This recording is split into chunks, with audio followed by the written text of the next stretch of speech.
Xabat nekatuta dago gaur, egun luzea izan du.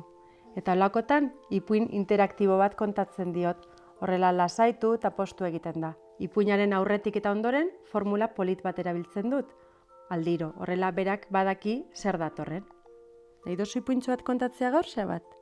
Bai?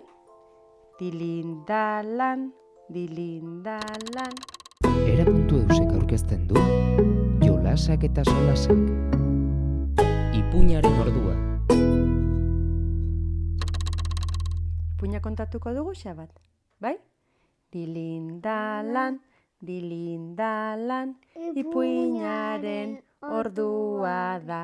Dilindalan, dilindalan, eta denok entzutera.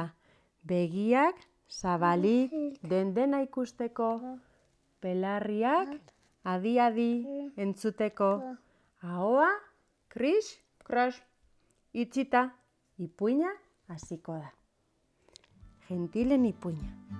Gizakiok sortu baino askoz ere lehenago, gentilak nagusi ziren munduan, oso indartsuak.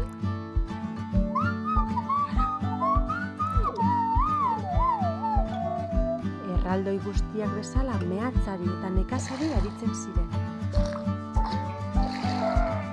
Zein darra da.